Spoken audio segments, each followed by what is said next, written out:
ಎಲ್ಲರಿಗೂ ನಮಸ್ಕಾರಗಳು. ಇಂದು ಸರಳ ಬಡ್ಡಿಗೆ ಸಂಬಂಧಪಟ್ಟಿರುವಂತಹ ಸಮಸ್ಯೆಗಳನ್ನು ಇಂದು ಬಿಡಿಸೋಣ. ಸರಳ ಬಡ್ಡಿ ಮೇಲಿನ ಸಮಸ್ಯೆಗಳು ಸೂತ್ರ I = PTR/100 ಅನ್ನುವಂತಹ ಸೂತ್ರ. ಇಲ್ಲಿ ಒಂದೊಂದಾಗಿ ನೋಡ್ತಾ ಹೋಗೋಣ. I ಅಂದ್ರೆ ಇಂಟ್ರೆಸ್ಟ್, ಸರಳ ಬಡ್ಡಿ ಅನ್ನುವಂಥದ್ದು. P ಅಂದ್ರೆ ಪ್ರಿನ್ಸಿಪಲ್, ಅಸಲು ಅನ್ನುವಂಥದ್ದು, ಕೊಟ್ಟಿರುವಂತಹ ಹಣ ಸಾಲಕ್ಕಾಗಿ.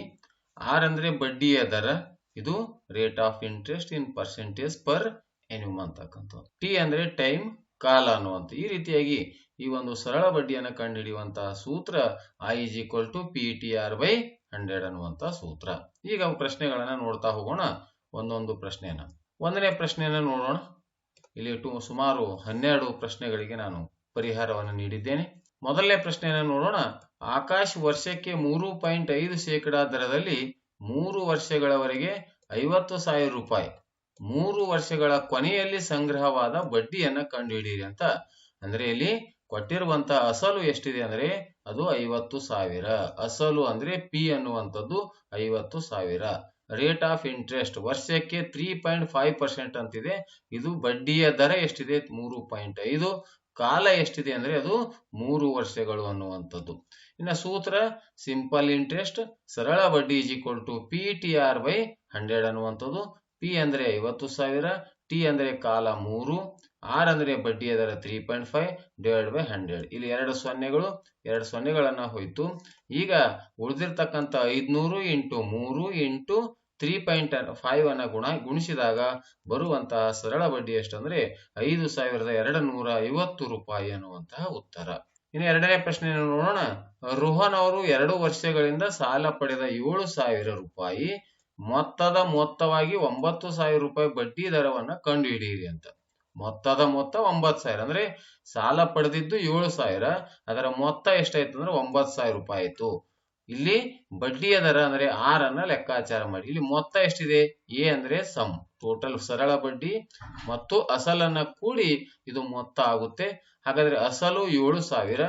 ಹಾಗಾದ್ರೆ ಇಲ್ಲಿ ಬಡ್ಡಿ ಎಷ್ಟು ಅಂತಂದ್ರೆ ಅಸಲು ಒಟ್ಟು ಮೊತ್ತ ಮೈನಸ್ ಅಸಲು, ಒಟ್ಟು ಮೊತ್ತ ಮೈನಸ್ ಅಸಲನ್ನ ಕಳೆದಾಗ 9,000ದಲ್ಲಿ 7,000ನ ಕಳೆದಾಗ 2,000 ಬಂದಿರತಕ್ಕಂಥ ಇದು ಸರಳ ಬಡ್ಡಿ. ಕಾಲ ಎಷ್ಟಿದೆ ಅಂದ್ರೆ 2 ವರ್ಷಗಳು. R ಅಂದ್ರೆ ಇಲ್ಲಿ ಬಡ್ಡಿಯ ದರ ಅನ್ನುವಂಥದ್ದು. ಈಗ ಸರಳ ಬಡ್ಡಿ = PTR/100. P ಅಂದ್ರೆ ಇಲ್ಲಿ ಸರಳ ಬಡ್ಡಿ ಎಷ್ಟಿದೆ 2,000, ಮೊತ್ತ 9,000, ಅಸಲು 7,000 ಇದ್ದಾಗ ಬಡ್ಡಿ 9,000ರಲ್ಲಿ 7,000 ಕಳೆದಾಗ 2,000 ಸರಳ ಬಡ್ಡಿ. P ಅಂದ್ರೆ ಅಸಲು 7,000, T ಅಂದ್ರೆ ಸಮಯ 2, R ಅಂದ್ರೆ ಬಡ್ಡಿಯ ದರ 6 ಇದೆ, ಕಂಡುಹಿಡಿಬೇಕಾಗಿದೆ ಇಲ್ಲಿ 100 ಅನ್ನುವಂಥದ್ದು. ಈಗ ನಾವು 2,000 × 100 ಓರೆ ಗುಣಾಕಾರವನ್ನು ಮಾಡಿದಾಗ ನಮಗೆ 2,000 × 100, 2,000 × 100 ಅನ್ನು ಬರೆಯಲಾಗಿದೆ. R = 2,000 × 100, ಇದು 7,000 × 2 ಅಂತಕ್ಕಂಥ ಇದು ಛೇದದಲ್ಲಿ ಬರುತ್ತೆ. ಅಂದ್ರೆ ಇಲ್ಲಿ ನಮಗೆ ನೋಡಿ 2,000 × 2 = ಏನು ಉಳಿತಾ ಇಲ್ಲಿ ಅಂತಂದ್ರೆ 700 × 2 ಅನ್ನುವಂಥದ್ದು. ಇಲ್ಲಿರುವಂತದ್ದು 2,000 ಮತ್ತು 100 ನಾವು ಗುಣಿಸಲಾಗಿದೆ. 2,000 ಹಾಗೆ ಇಡಲಾಗಿದೆ ಗುಣಾಕಾರ ಮಾಡಿ ಇಂಟು 100. ಮತ್ತೆ ಈಗ ಇಲ್ಲಿರುವಂತ ನಮಗೆ ಏನು ಕಂಡುಹಿಡಿಯಬೇಕಾಗಿದೆ? ಬಡ್ಡಿಯ ದರವನ್ನ ಕಂಡುಹಿಡಿಯಬೇಕಾಗಿದೆ. ಹಾಗಾಗಿ 2,000 × 100 ಮತ್ತು ಇದು 700 × 2 ಅನ್ನ ಗುಣಾಕಾರ ಇದೆ, ಈ ಕಡೆ ಹೋದಾಗ /700 × 2 ಅನ್ನುವಂಥದ್ದು ಆಗುತ್ತೆ. 700 × 2 ಅನ್ನುವಂಥದ್ದು. ಹಾಗಾಗಿ ಇಲ್ಲಿ ಅದರ ನೇರವಾಗಿ R = ಅಥವಾ ಇದನ್ನ ಸೂತ್ರನೇ ಕೂಡ R = ಅಂತ ನಾವು ಮಾಡ್ಕೊಳ್ಬಹುದು.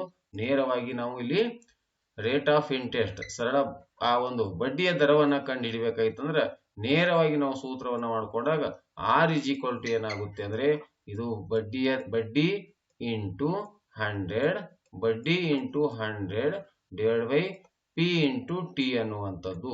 P × T ಅನ್ನುವಂಥದ್ದು. ಈ ರೀತಿಯಾಗಿ ಇದನ್ನ ಬದಲಾವಣೆ ಮಾಡಿಕೊಂಡಾಗ ನಮ್ಮ ಸೂತ್ರವನ್ನು ಈ ರೀತಿಯಾಗಿ ಬರುತ್ತೆ. ಬಡ್ಡಿಯ ದರ = I × 100, ಅಂದ್ರೆ I ಅಂದ್ರೆ ಇಲ್ಲಿ ಸರಳ ಬಡ್ಡಿ ಇಂಟು 100 / PT ಅಂತಕ್ಕಂಥದ್ದು. P × T ಅಂದ್ರೆ P ಅಂದ್ರೆ ಅಸಲು, T ಅಂದ್ರೆ ಕಾಲ. ಇದು ಬಡ್ಡಿಯ ದರವನ್ನ ಕಂಡುಹಿಡಿಯುವಂತ ಸೂತ್ರ ನೇರವಾಗಿ, ಅಥವಾ ಇಲ್ಲೇ ಕೂಡ ಚೇಂಜ್ ಅನ್ನ ಮಾಡಬಹುದು. ಈಗ ಇಲ್ಲಿ 3 ಸೊನ್ನೆಗಳು ಮತ್ತು 3 ಸೊನ್ನೆಗಳನ್ನ ಹೋಯ್ತು. ಇಲ್ಲಿ 2 ಮತ್ತು 2 ಹೋಯ್ತು. 100ಕ್ಕೆ 7ರಿಂದ ಭಾಗಿಸಿದಾಗ ಬಂದಿರತಕ್ಕಂತ ಬಡ್ಡಿಯ ದರ ಎಷ್ಟು ಅಂದ್ರೆ 14.28% ಅನ್ನುವಂತ ಉತ್ತರ. ರೂಪಾಯಿ 4,000ಗಳಿಗೆ ವಾರ್ಷಿಕ ಶೇಕಡ 10ರ ಬಡ್ಡಿ ದರದಂತೆ 2 ವರ್ಷಗಳಿಗೆ ಆಗುವ ಸರಳ ಬಡ್ಡಿ. ಇಲ್ಲಿ ಲೆಕ್ಕಾಚಾರ ನೇರವಾಗಿದೆ. ಅಸಲು 4,000, ಬಡ್ಡಿಯ ದರ 10, ಟಿ ಅಂದ್ರೆ ಟೈಮ್, ಕಾಲ ಎಷ್ಟಿದೆ 2 ವರ್ಷ ಇದೆ. ಇದನ್ನ 2 ವರ್ಷ, ಆದರೆ ಸರಳ ಬಡ್ಡಿಯನ್ನ ಕಂಡುಹಿಡಿಯಿರಿ ಅಂತ ಪ್ರಶ್ನೆ ಇದೆ. ಈಗ ಸರಳ ಬಡ್ಡಿ is equal to PTR/100. P ಅಂದ್ರೆ 4,000, ಟಿ ಅಂದ್ರೆ 2, ರೇಟ್ ಆಫ್ ಇಂಟ್ರೆಸ್ಟ್ 10 ಇದೆ, ಡಿವೈಡೆಡ್ ಬೈ 100. 2 ಸೊನ್ನೆಗಳಿವೆ. ಇಲ್ಲಿ 2 ಸೊನ್ನೆಗಳನ್ನ ಹೋದಾಗ 40 ಇಂಟು 2 80, 80 ಇಂಟು 10 ಅಂದ್ರೆ 800. ಹಾಗಾಗಿ ಸರಳ ಬಡ್ಡಿ ಈಸ್ ಈಕ್ವಲ್ ಟು ಎಷ್ಟಾಯ್ತು ಇಲ್ಲಿ 800 ರೂಪಾಯಿ ಅನ್ನುವಂತಹ ಉತ್ತರ. ಇನ್ನ 4ನೇ ಪ್ರಶ್ನೆ, 1,200 ರೂಪಾಯಿಗಳಿಗೆ 2 ವರ್ಷಗಳಿಗೆ 120 ಸರಳ ಬಡ್ಡಿ ಆದರೆ 120 ಸರಳ ಬಡ್ಡಿ ಆದರೆ ಬಡ್ಡಿಯ ದರವೆಷ್ಟು ಅಂತ ಇಲ್ಲಿ ರಿಪೀಟ್ ಆಗಿದೆ. ಬಡ್ಡಿಯ ದರ ಎಷ್ಟು? ಬಡ್ಡಿಯ ದರ ಅಂದ್ರೆ ಮತ್ತೆ ರೇಟ್ ಆಫ್ ಇಂಟ್ರೆಸ್ಟ್ ಆರ್ ಅನ್ನ ಕಂಡುಹಿಡಿಬೇಕು. ಇಲ್ಲಿ ಅಸಲು 1,200 ರೂಪಾಯಿ ಇದೆ, ಕಾಲ 2 ವರ್ಷಗಳು, ಸರಳ ಬಡ್ಡಿಯನ್ನ ಕೊಟ್ಟಿದ್ದಾರೆ ಎಷ್ಟು 120 ರೂಪಾಯಿ ಆದರೆ ಇಲ್ಲಿ ರೇಟ್ ಆಫ್ ಇಂಟ್ರೆಸ್ಟ್ ಆರ್ ಅನ್ನ ಕಂಡುಹಿಡಿತಕ್ಕಂಥ ಸರಳ ಬಡ್ಡಿ ಈಸ್ ಈಕ್ವಲ್ ಟು PTR/100. ಈಗಾಗಲೇ ಸೂತ್ರವನ್ನ ನಾನು ಆರ್ ಇಸ್ ಈಕ್ವಲ್ ಟು ಹೇಗೆ ಮಾಡ್ಕೊಳ್ಬೇಕು ಅಂತ ಹೇಳಿದ್ದೇನೆ. ಆ ಪ್ರಕಾರ ಆರ್ ಇಸ್ ಈಕ್ವಲ್ ಟು ನಮಗೆ ಸರಳ ಬಡ್ಡಿ ಇಂಟು 100 ಅನ್ನುವಂಥದ್ದು, ಸರಳ ಬಡ್ಡಿ ಇಂಟು 100 ಡಿವೈಡ್ ಬೈ ಸರಿ. ಈಗ ಸರಳ ಬಡ್ಡಿಯನ್ನ ಕಂಡುಹಿಡಿಯುವಂತಹ ಸೂತ್ರದಲ್ಲಿ ಇದನ್ನ ಬದಲಾವಣೆ ಮಾಡಿಕೊಂಡಾಗ ಬಡ್ಡಿಯ ದರವನ್ನ ಕಂಡುಹಿಡಿಬೇಕಾದ್ರೆ ಬಡ್ಡಿ ಇಂಟು 100 ಭಾಗಿಲೆ ಪಿ ಇಂಟು ಟಿ. ಇಲ್ಲಿ ಅದನ್ನೇ ತುಂಬಲಾಗಿದೆ. ಆರ್ ಅಂದ್ರೆ 120, ಆರ್ ಅಂದ್ರೆ ಕಂಡುಹಿಡಿಬೇಕಾಗಿದೆ, ಇಲ್ಲಿ ಬಂದಿದೆ. ಆರ್ ಅಂದ್ರೆ ಇಲ್ಲಿ ಬೆಲೆ ಎಲ್ಲ ಆದೇಶಿಸಲಾಗಿದೆ. ಆರ್ ಅಂದ್ರೆ ಆರ್ ಇಸ್ ಈಕ್ವಲ್ ಟು ಬಡ್ಡಿಯ ದರ ಇಸ್ ಈಕ್ವಲ್ ಟು 100, 120 ಅಂದ್ರೆ ಆಯ್ ಅಂದ್ರೆ ಇದೆ ಇಂಟು 100 ಡಿವೈಡ್ ಬೈ ಪಿ ಅಂದ್ರೆ ಅಸಲು 1,200, ಟಿ ಅಂದ್ರೆ ಕಾಲ 2. ಇಲ್ಲಿ 2 ಸೊನ್ನೆಗಳು ಮತ್ತೆ 2 ಸೊನ್ನೆಗಳನ್ನ ಹೋಯ್ತು. ಇದು 12 ಒಂದಲೇ 12 ಹತ್ತಲೇ ಹೋಯ್ತು 120, 2 ಒಂದಲೇ 2, 2 ಐದ್ಲೆ 10 ಅಂದ್ರೆ ಬರ್ತಕ್ಕಂತ ಬಡ್ಡಿಯ ದರ ಎಷ್ಟು 5% ಅನ್ನುವಂತ ಉತ್ತರ. ಮುಂದಿನ ಪ್ರಶ್ನೆ 5ನೇ ಪ್ರಶ್ನೆ, ರೂಪಾಯಿ 10,000ಗಳಿಗೆ ಶೇಕಡ 8ರ ಬಡ್ಡಿ ದರದಂತೆ 5 ವರ್ಷಗಳಿಗೆ ಆಗುವ ಸರಳ ಬಡ್ಡಿಯನ್ನ ಕಂಡುಹಿಡಿದು ಕೂಡ ನೇರವಾದಂತ ಪ್ರಶ್ನೆ. ಅಸಲು 10,000, ಬಡ್ಡಿಯ ದರ 8%, ಸಮಯ 2 ವರ್ಷ, 5 ವರ್ಷ, ಬಡ್ಡಿಯನ್ನ ಕಂಡುಹಿಡ್ರಿ. I is equal to PTR/100. P ಅಂದ್ರೆ 10,000, ಟಿ ಅಂದ್ರೆ 5, ಆರ್ ಅಂದ್ರೆ 8 ಡಿವೈಡ್ ಬೈ 100. 2 ಸೊನ್ನೆ ಮತ್ತು 2 ಸೊನ್ನೆಗಳನ್ನ ಹೋಯ್ತು. ಇಲ್ಲಿ 5 8 40, 40 ಇಂಟು 100 ಅಂದ್ರೆ ಎಷ್ಟು 4,000 ಅನ್ನುವಂತಹ ಉತ್ತರ. 6ನೇ ಪ್ರಶ್ನೆ, ಮುಂದುಗಡೆ ಇರತಕ್ಕಂತ ಪ್ರಶ್ನೆಗಳನ್ನ ನೋಡಿ. 4,000 ರೂಪಾಯಿ ಅಸಲಿಗೆ 7% ಬಡ್ಡಿ ದರದಲ್ಲಿ ಎಷ್ಟು ವರ್ಷಕ್ಕೆ ಬಡ್ಡಿಯು 840 ಆಗುತ್ತದೆ? ಬಡ್ಡಿ ಅಂದ್ರೆ ಇಲ್ಲಿ ಸರಳ ಬಡ್ಡಿ 840, ಬಡ್ಡಿಯ ದರ 7% ಇದೆ, ಅಸಲು 4,000 ಇದೆ, ಕಾಲವನ್ನ ಕಂಡುಹಿಡಿಯುವಂತದ್ದು. ಮತ್ತೆ ಈ ಕಾಲವನ್ನ ಕಂಡುಹಿಡಿಯುವಂತ ಸೂತ್ರ ನೇರವಾಗಿ ಉಪಯೋಗಿಸಬಹುದು ಅಂದ್ರೆ ಈ ರೀತಿಯಾಗಿ ಮತ್ತೆ ಇದನ್ನ ಬದಲಾವಣೆ ಮಾಡ್ಕೊಳ್ಬಹುದು. ಇದು ಸರಳ ಬಡ್ಡಿ ಇಂಟು 100, ಸರಳ ಬಡ್ಡಿ ಇಂಟು 100 ಡಿವೈಡ್ ಬೈ ಮತ್ತೆ ಇಲ್ಲಿರುವಂತದ್ದು ಯಾವುದು ಅಂದ್ರೆ ಪಿ ಇಂಟು ಅಲ್ಲಿ ಟಿ ಬರ್ತಿತ್ತು, ಇಲ್ಲಿ ಏನದ ಟಿನೇ ಕಂಡು ಹಿಡಿಬೇಕಾಗಿದೆ, ಆರ್ ಅನ್ನುವಂತ ಬರೀಬೇಕು. ನೇರವಾಗಿ ಇಲ್ಲಿ ಸೂತ್ರದಲ್ಲಿ ಬೆಲೆಗಳನ್ನ ಆದೇಶಿಸಬಹುದು.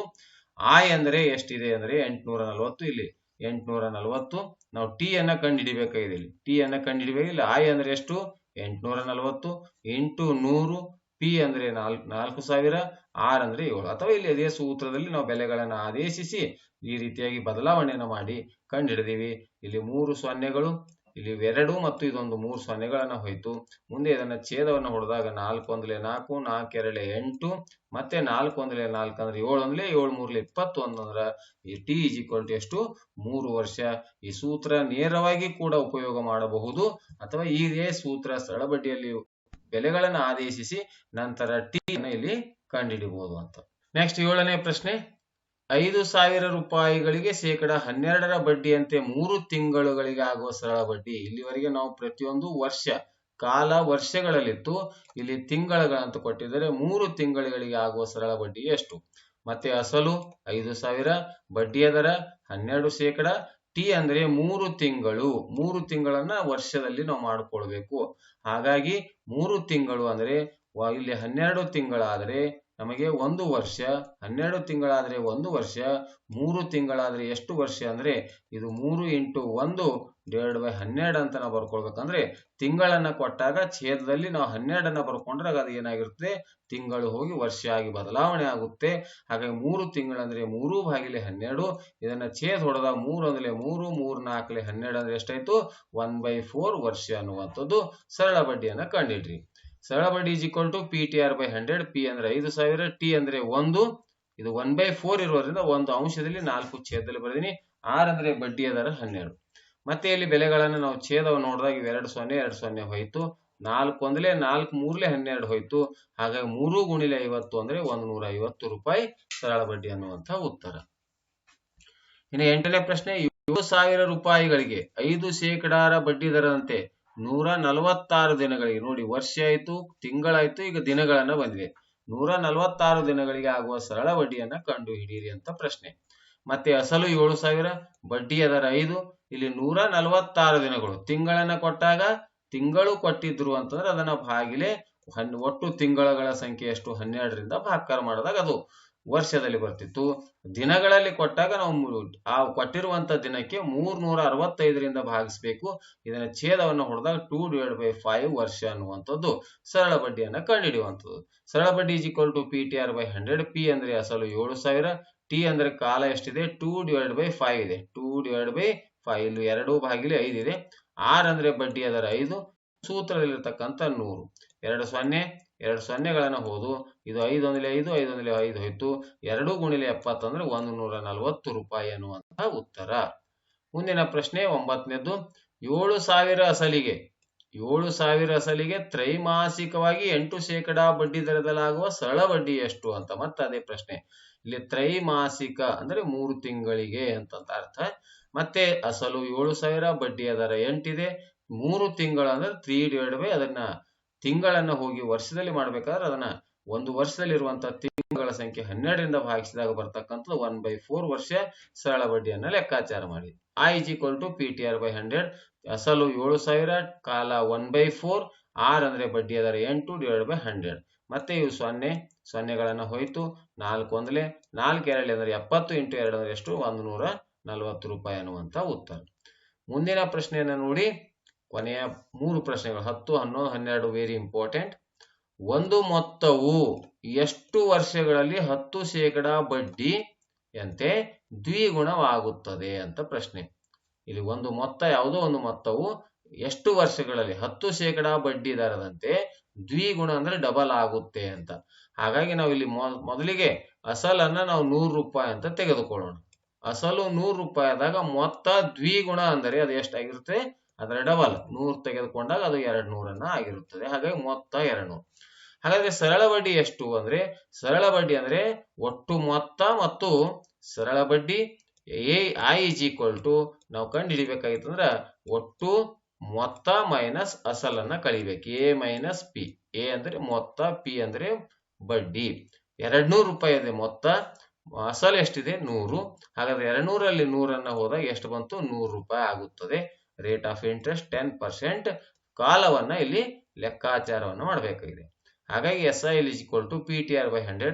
ಇಲ್ಲಿ ಸರಳ ಬಡ್ಡಿ 100, ಅಸಲು 100, ಟಿ ಕಂಡು ಹಿಡಿಬೇಕಾಗಿದೆ. ಆರ್ ಅಂದ್ರೆ 10% /100. ಇದನ್ನ 100 × 100 ಅಂದ್ರೆ ಇವೆರಡು ಗುಣಾಕಾರ ಇತ್ತು, ಇದು 100 × 10 ಅನ್ನ ಡಿವೈಡ್ ಬೈ ಆಯ್ತು. ಈಸ್ ಈಕ್ವಲ್ ಟು ಏನು ಉಳಿತು, ಟಿ. ಈ 100 ಹೋಯ್ತು, ಈ 100 ಹೋಯ್ತು, 10 1 10 10 100 ಅಂತಂದ್ರೆ ನಮಗೆ ಬಂದಿರುವಂತ ಟಿ ಈಸ್ ಈಕ್ವಲ್ ಟು ಎಷ್ಟು, 10 ವರ್ಷ. ಅಂದ್ರೆ ಎಷ್ಟು ವರ್ಷಗಳಲ್ಲಿ ಅದು ದ್ವಿಗುಣವಾಗುತ್ತದೆ ಅಂದ್ರೆ 10% ಬಡ್ಡಿ ದರ ಇದ್ದಾಗ ಅದು ಆ ಹಣವನ್ನ ಡಬಲ್ ಆಗುತ್ತೆ ಅನ್ನುವಂತ ಅರ್ಥ.